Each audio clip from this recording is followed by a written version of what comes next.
quanto vale a sua alma? Quanto vale, medite nisso, a sua alma?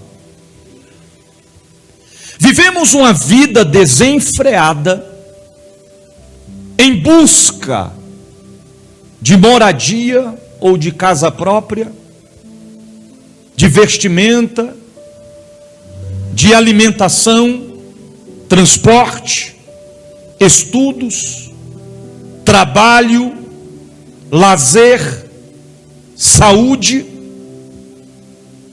promoções. E algumas coisas têm um custo muito baixo.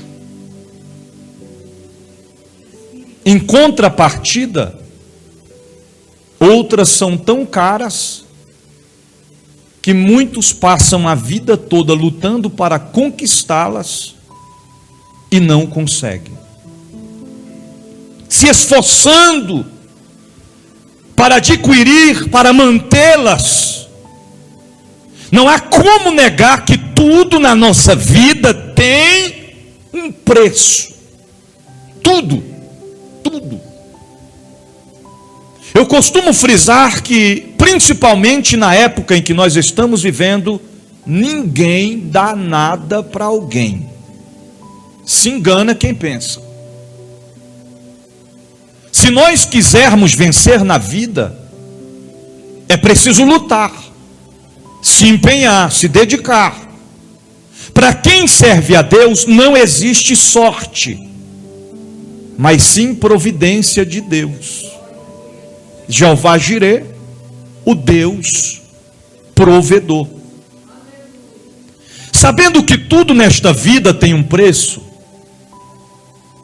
a questão dos bens materiais, até mesmo para cuidar da nossa própria saúde, tem um preço. Até para morrer tem um preço. E não é barato. É caro. A família tem que se reunir para levantar o valor, senão não consegue nem sepultar a matéria física. Se em tudo tem um preço, a pergunta que não quer calar é: quanto vale a sua alma? Será que realmente nós estamos buscando as coisas que têm grande valor? Ou estamos focados em apenas coisas momentâneas e passageiras? Certo momento, Jesus alertou os seus discípulos dizendo, em Lucas capítulo 12, versículo 22.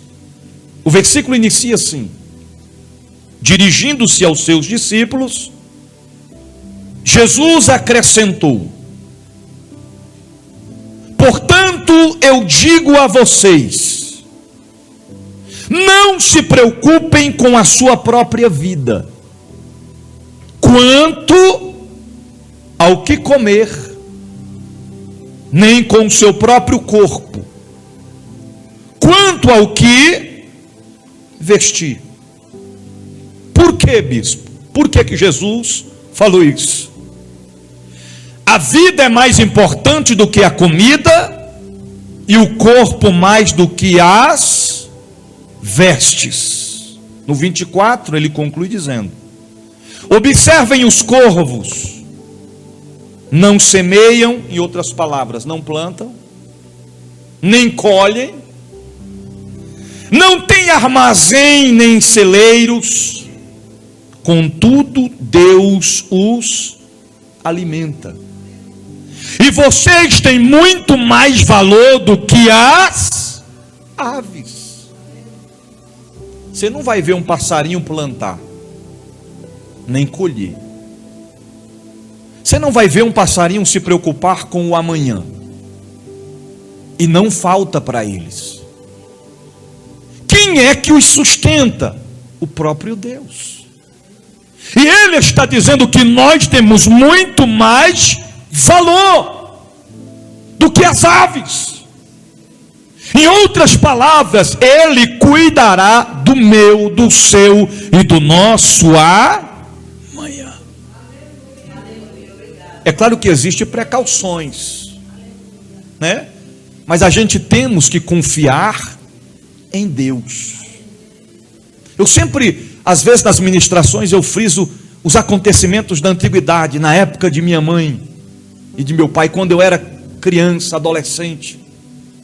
Se meu pai e minha mãe fossem no mercado 10 vezes e meu pai falasse: Teca,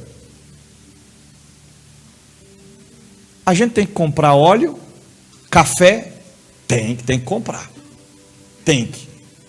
E eu lembro que um dia, meu pai mexendo nas coisas lá, e ele foi abrir o armário.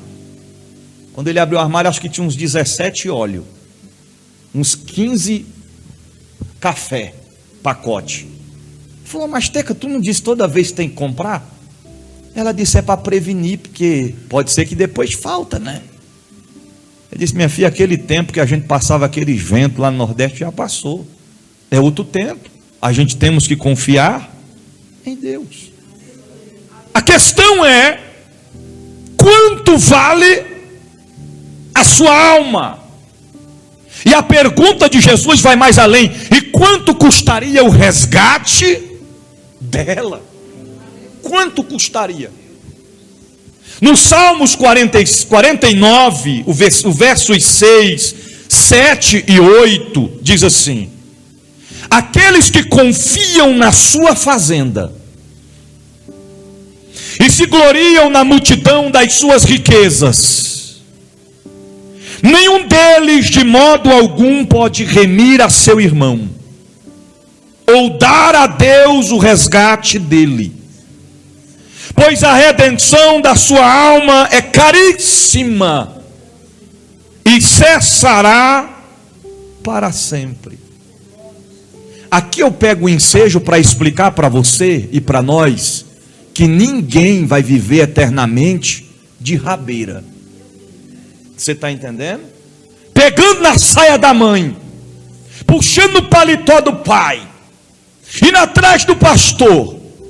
A nossa salvação está somente em Deus. Não é na força do nosso braço, não é no nosso conhecimento humano.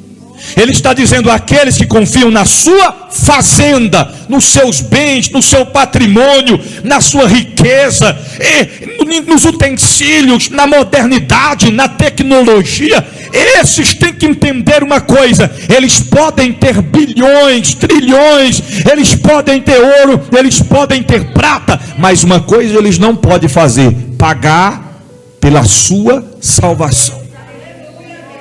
E muito menos pagar pela salvação de terceiros. Somente Deus. Somente Deus. Quanto vale a sua alma? Aleluia. A Bíblia ensina que a sua alma é algo preciosíssimo, porque ela pertence a quem? Tem gente que está negociando a alma com o diabo, com Mamon, com Bafomé, com as entidades, derramando o seu sangue, fazendo pacto para enriquecer, mesmo que não sirva a Deus. A alma pertence a Deus. Quem criou a alma foi Deus. Quem é o dono da alma é Deus. Aí tem gente que está dizendo: eu vendi a alma para o diabo. Conversa. Tu pensas, você está sendo enganado por ele. Ele diz que a alma é dele, mas a alma não é. A alma é do Senhor. Agora a questão final de aonde, em qual direção, em qual sentido a alma vai ser direcionada, cabe a mim e a você decidir enquanto nós estamos vivos. Me prove que todas as almas são de Deus. Ezequiel capítulo 18, versículo 4, na parte A, diz assim: eis que todas as almas são minhas. O Senhor está dizendo: todas as almas são minhas. Lucas capítulo 9, versículo 56, na parte A, Jesus disse assim, a palavra diz assim: Jesus não veio para destruir as almas dos homens, mas para salvá-las. O propósito de Deus não é destruir, mas sim salvar. O homem é que conduz a sua vida à destruição, diante dos vícios, do álcool, da bebida, da droga, da prostituição, dos jogos de azar, da escravidão deste mundo perverso e sagaz. É o homem que se desvaloriza por si mesmo. É por isso que muita gente às vezes olha para outros, em outros momentos, quando nós não servíamos a Deus, olhava para mim, olhava para você, olhava para nós e dizia: esse aí não vale nada, essa daí só a morte para ela, este daí não tem mais jeito, porque se autodesvaloriza, porque Deus não veio para destruir. Quem veio para destruir é Satanás. Ele vem como semelhante a um ladrão. E o que um ladrão faz? Mata, rouba, destrói, engana.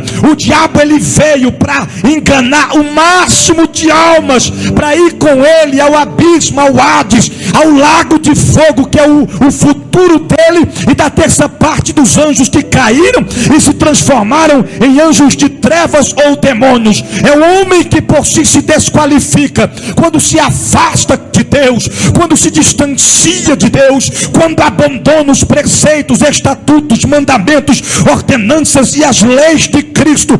Eles se desvalorizam, se tem por si como mendigos espirituais, escravos do diabo, escravos do demônios, escravos deste mundo. Mas o Deus da Bíblia marcou esta noite para dizer para quem está no templo e para quem está em casa: a tua alma tem preço. Você não é um qualquer, você não é um desvalorizado. Deus comprou você com o sangue derramado na cruz do Calvário. A conta já foi paga. É mentira do diabo que acabou, que não tem mais jeito. Você tem valor, você é especial para Deus.